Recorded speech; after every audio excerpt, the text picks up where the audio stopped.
की और फिर उन्होंने कहा रुकावटें थीं। अगर आप तैयारी के साथ नहीं आए थे, और रुकावटों के ऊपर भी मैं अभी मज़ीद डिटेल बताऊंगी, तो सबसे पहली बात तो इमरान खान साहब ने खुद तस्लीम कर लिया कि वो तैयारी कर कर नहीं आए थे। उनकी तैयारी सिर्फ असला जमा करने पे थी, उनकी तैयारी सिर्फ डंडे जमा करने पे थी, उनकी तैयारी सिर्फ गोलियां और बारूद जमा करने पे थी जो इन लोगों के ऑफिस होल्डर्स और टिकट होल्डर्स और ओहदेदारान के घरों से बरामद हुआ। ये सारी तैयारी मौजूद थी, क्योंकि तैयारी असल में ऐलान खूनी इनकलाब का था।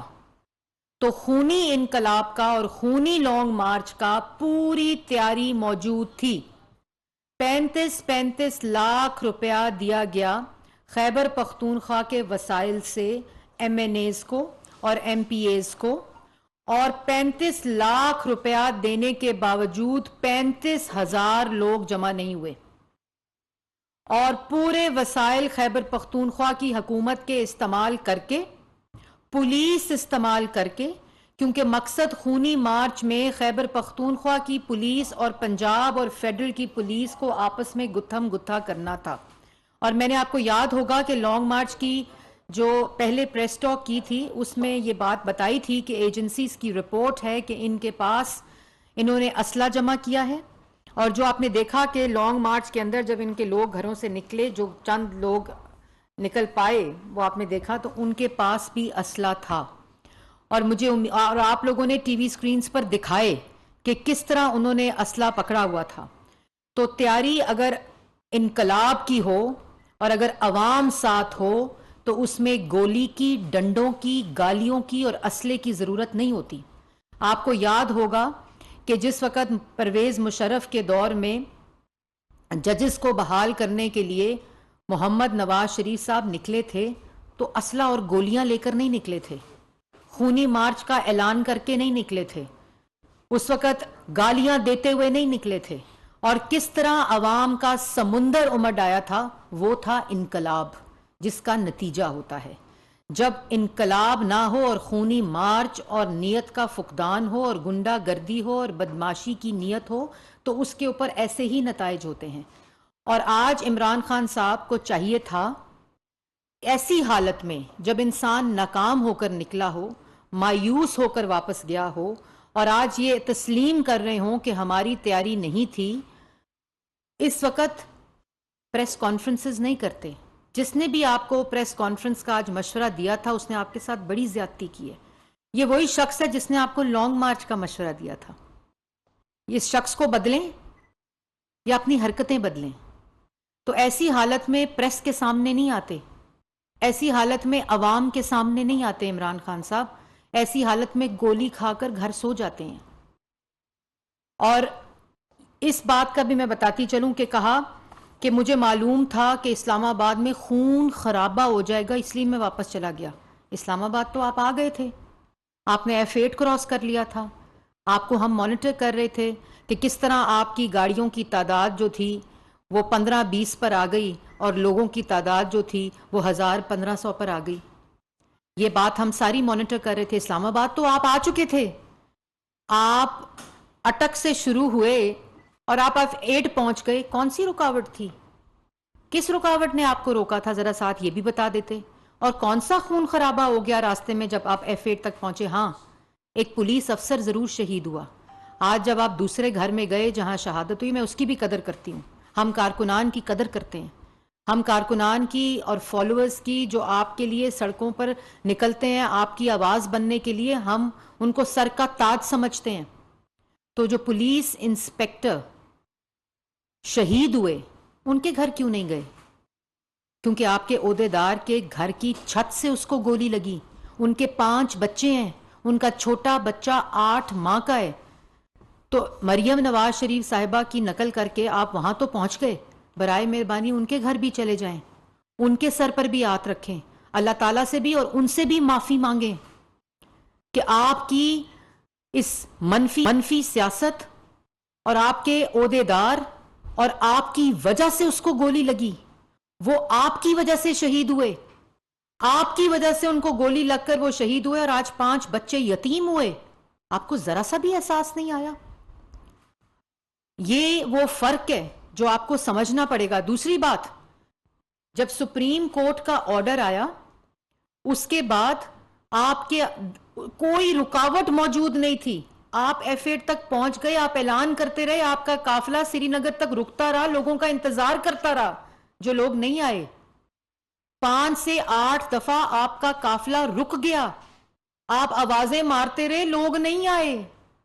आप तौहीने अदालत करके डी चौक की जाने के ऐलान करते रहे, लोग नहीं आए। आप बार बार कंटेनर से सुप्रीम कोर्ट के फैसले की तौहीन करके, कंटेम्प्ट करके, खिलाफ वर्जी करके आप ऐलानात करते रहे कि सुप्रीम कोर्ट का कोई ऑर्डर नहीं आया, पहुंचो डी चौक, और खुद डी चौक पहुंचने से पहले भाग गए। किसको बेवकूफ बना रहे हैं? कभी तैयारी का बहाना, कभी 6 दिन वापस आने का अल्टीमेटम। असल कहानी यह है कि अवाम ने आपको मुस्तरद कर दिया है। अवाम ने लश्कर कशी की सियासत और मनफी सियासत और गुंडागर्दी की सियासत को मुस्तरद कर दिया है।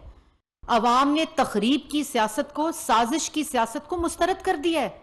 अवाम को पता है कि अब सिर्फ उनकी खुशहाली, उनकी तरक्की, उनकी माशी बहाली, उनका रोजगार, महंगाई का खात्मा, मौजूदा हुकूमत और वो सियासत उनको तस्लीम है जो उनका मुस्तकबिल को इंश्योर करे। वो सियासत जो अमलाक को आग लगाए, दरख्तों को जलाए, पुलिस वालों पे डंडे बरसाए, पुलिस वाले शहीद हों, रियासत की रिट को चैलेंज करे, जो जत्थे, मुसल्ला जत्थे असला लेकर इनकलाब का नारा लगाएं, अवाम उसको इसी तरह मुस्तरद करेगी।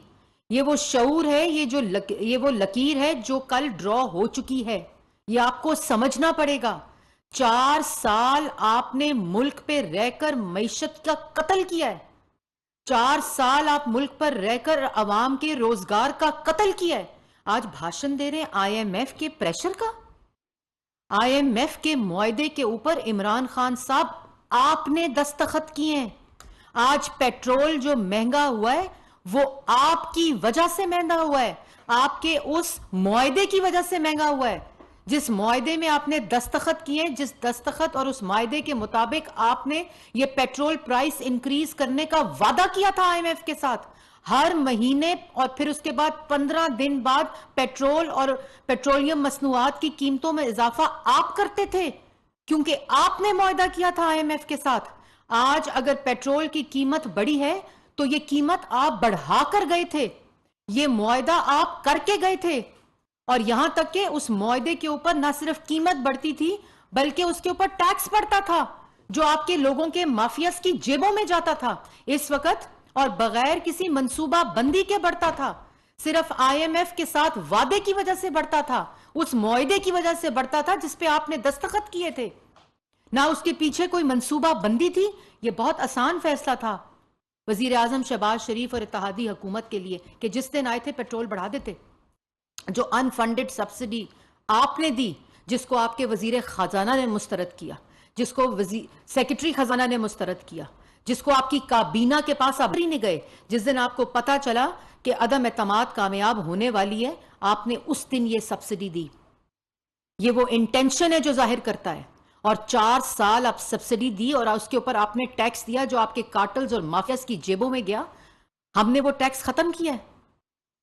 और उसके बाद जो इंपॉर्टेंट बात है, रुपए की कदर में कीमत, जिसका आपको टीवी से पता चलता था जब आप वजीर आजम थे, आज आप उस पर भाषण दे रहे हैं कि डॉलर की कीमत क्या हो गई है। डॉलर की कीमत 189 रुपीस पर आपने पहुंचाई है इमरान खान साहब, जिसकी वजह से सब्सिडीज की प्राइस इंक्रीज होती है, जिसकी वजह से आपने IMF के साथ अग्रीमेंट किया हुआ है। ये तमाम नालायकी, नाअहली और बोझ जो अवाम आज भुगत रही है, जिसकी वजह से आज हमें मुश्किल फैसला करना पड़ा है, दिल पे पत्थर रखकर करना पड़ा है, ये आपकी वजह से हुआ है। इससे आप कभी भी, इस जुर्म से आप कभी अलग नहीं हो सकते। आपको जवाब और हिसाब दोनों देना पड़ेंगे। उसके बाद आप ये कह रहे हैं कि तशद्दुद किया गया। शहबाज शरीफ साहब वजीर आजम ने ये वाज़िया तौर पर बता दिया था, कोई पुलिस वाला आर्म्ड नहीं था, कोई लॉ इन्फोर्समेंट एजेंसीज वाले जो अवाम की हिफाजत और सिक्योरिटी के लिए वहां मौजूद थे, कोई आर्म्ड नहीं थे। उनके पास रबर बुलेट्स मौजूद थी। सुबह जब 7:45 बजे तक जब ब्रीफिंग हम लोग आखिरी ले रहे थे, एक रबर बुलेट का इस्तेमाल नहीं हुआ, एक रबर बुलेट का इस्तेमाल नहीं हुआ। 18 रेंजर्स और पुलिस वाले शदीद जख्मी अभी तक भी पड़े हुए हैं। और आप कह रहे हैं तशद्दुद हुआ है? तशद्दुद अगर किसी ने किया है, अगर किसी ने नाइंसाफी की है, अगर किसी ने बेहिसी की है, वो आपने की है। आपने कॉल्स देकर मेट्रो स्टेशंस जलवाए, आपने कॉल्स देकर पुलिस वालों पे तशद्दुद करवाया। आप चाहते थे 2014 दोबारा रिपीट हो। आपने कॉल्स देकर ब्लू एरिया के दरख्त जलवाए। माने कि मैंने ये किया है, माने वो गुस्सा आपने मेट्रो स्टेशंस के ऊपर निकाला कि आवाम नहीं निकली। आप ये तस्लीम करें कि आप नाकाम हो गए हैं। इसका बोझ किसी और पर डालने की जरूरत नहीं है। अपनी गलतियों, अपनी नाकामी और अपने फेलियर का बोझ उठाना शुरू करें, क्योंकि अब आपकी किस्मत में सिर्फ और सिर्फ नाकामी है। 4 साल आप नाकाम रहे, 4 साल आपकी नाकामी, आपकी नाअहली, आपकी करप्शन, आपकी लूटमार, आपके कार्टल्स और आपके माफिया ने पाकिस्तान की आवाम को बेरोजगार किया, भूखा किया, गरीब किया, जिसका बोझ आज हमें उठाना पड़ा। लेकिन ये जो फैसले हैं, ये किसी मंसूबा बंदी के बगैर नहीं है। इसके पीछे दिन रात की मंसूबा बंदी है कि अगर आज आपने जो 30 रुपए पेट्रोल महंगा करने का वादा IMF के साथ किया था, अगर आज वो बोझ हमने उठाया है, अगर आज वो फैसला हमने किया है, तो इसके पीछे पाकिस्तान की आवाम के लिए क्या मंसूबा बंदी है वो करके किया है। ये बात ये नहीं है कि वजीर आजम सो रहा है और पिछले रात के अंधेरे में पेट्रोल महंगा हो गया, ये बात नहीं है। और आज कराए के तर्जुमान जो सुबह बातें कर रहे थे पेट्रोल महंगा हो गया है, आपको शर्म आनी चाहिए बयान देते हुए भी। आपको गरेबानों में झांकना चाहिए कि आपने मुल्क के साथ किया क्या है, और जिसकी वजह से आपके लॉन्ग मार्च को और आपके चेहरों को अवाम ने मुस्तरद किया है। ये बात आपको समझनी पड़ेगी। ओवरसीज पाकिस्तानीज की बात करते हैं, झूठ बोलते हैं।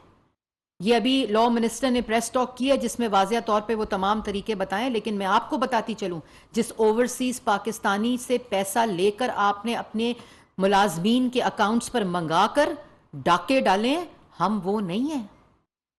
उनसे चंदे के पैसे आप लोग खा गए, हम वो नहीं है। हम ओवरसीज पाकिस्तान को ना सिर्फ ये हक दे रहे हैं कि वो वोट डाल सकते हैं, बल्कि ट्रांसपेरेंट तरीका जिसके ऊपर इलेक्शन कमीशन के एतराजात थे, जो आपने अपनी सियासत चमकाने के लिए लेजिस्लेशन को बुलडोज किया था बगैर किसी मंसूबा बंदी के, हम उसको रिपेयर कर रहे हैं, हम उसको ठीक कर रहे हैं कि आइंदा आने वाले वक्त में ओवरसीज पाकिस्तानीज के वोट्स को मुतनाज़ा ना बनाया जाए। 31 एतराजात लगाए थे इलेक्शन कमीशन ने, जिनको आपने एड्रेस करना जरूरी नहीं समझा। आपकी अना के आगे वो बात है कि किसी चीज के ऊपर कंसल्टेशन ना हो जाए, कहीं मशवरा ना हो जाए, कहीं इनपुट ना आ जाए कहीं, क्योंकि आपके तकब्बुर और आपकी अना इतनी बड़ी है कि उसके ऊपर मशावरत तो जायज ही नहीं है। हमने ना सिर्फ ओवरसीज पाकिस्तानीज का यह हक इंश्योर किया है, बल्कि हमने पार्लियामान में ओवरसीज पाकिस्तान की नुमाइंदगी दी है। हम एक स्टेप आगे गए हैं और हमने इलेक्शन कमीशन को खुद मुख्तार किया है, क्योंकि इलेक्शन कमीशन का खुद मुख्तार होना, गैर जानिबदार होना और मुनसिफाना होना आइन में दर्ज है। आप इलेक्शन कमीशन के ऊपर हमला करते रहे, उनको गाली देते रहे जब उन्होंने कभी कहा कि ये EVM मशीन ठीक नहीं है, इसके ऊपर टेक्निकल एतराजात उठाए, आपने उनके ऊपर चढ़ाई कर दी। जब ओवरसीज पाकिस्तानीज के ऊपर सेनेट की कमेटी ने और जब पार्लियामान ने और जब इलेक्शन कमीशन ने कहा कि इसके तरीकाकार को, इसकी मंसूबा बंदी को फुल प्रूफ कर लें, ताकि जो ओवरसीज पाकिस्तानीज हैं उनके वोट को मुतनाज़ा ना बनाया जाए। लेकिन जिसको RTS बैठने के बाद इक्तदार लेने का आदत हो, जिसको डस्का में इलेक्शन कमीशन के ऊपर अमले को चोरी करने और वोट के बक्से चोरी करने की आदत हो, उसको क्या पता मुशावरत क्या होती है, उसको क्या पता मुनसिफाना इलेक्शन क्या होता है, उसको क्या पता गैर जानिबदारी क्या होती है इलेक्शन के अंदर। तो हमने वोट का हक भी दिया है ओवरसीज पाकिस्तानीज को। इमरान खान साहब, इस पे सियासत ना करें। आपने उनके पैसे पे, उनके चंदे पे, उनकी कंट्रीब्यूशंस पे सियासत की है। कभी सैलाब के नाम पर पैसा मंगाकर अपनी जेबें भरी हैं, कभी चंदे के नाम पर पैसा मंगाकर ओवरसीज के जज्बात के साथ खेलकर उनके पैसे मंगाकर यहां अपने जाती मुलाजमीन के अकाउंट्स में डाला है, जिसको 8 साल आप जवाब नहीं दे रहे इलेक्शन कमीशन के अंदर। तो वाज़ेह तौर पर मैं आपको भी बताना चाहती हूं और अवाम को भी बताना चाहती हूं कि वोट का हक भी हासिल है, जिसकी मंसूबाबंदी इलेक्शन कमीशन कर रहा है। पार्लियामान के अंदर नुमाइंदगी दी जा रही है, पाकिस्तान की 75 साल तारीख में पहली दफा हो रहा है, जिसके तरीक़ेकार और जिसकी मंसूबाबंदी पार्लियामान और इलेक्शन कमीशन कर रही है। किस तरह इलेक्शन कमीशन ईवीएम की मशीन को, जो खिलौना इन्होंने इंट्रोड्यूस कराया था, वो कैसे उस मशीन में तब्दील हो जो फाइनेंशियली, एडमिनिस्ट्रेटिवली और ट्रांसपेरेंसी वाइज इंश्योर करे पाकिस्तानियों के वोट को, ओवरसीज पाकिस्तानियों के वोट को। उसकी मंसूबाबंदी के लिए इलेक्शन कमीशन को ये कानून साजी करके इलेक्शन कमीशन को ये हक दिया गया, ताकि मौजूदा हुकूमत ना उसमें अपने पॉलिटिकल वेस्टेड इंटरेस्ट को यूज कर सके, ना अपने इख्तियारात इस्तेमाल करके उसको ट्वीक कर सके, बल्कि इलेक्शन कमीशन एक गैर जानिबदाना तरीके से, मुनसिफाना तरीके से उसको इंश्योर करे कि अगर ओवरसीज पाकिस्तानी वोट डाले तो डब्बे से उतने वोट निकलें।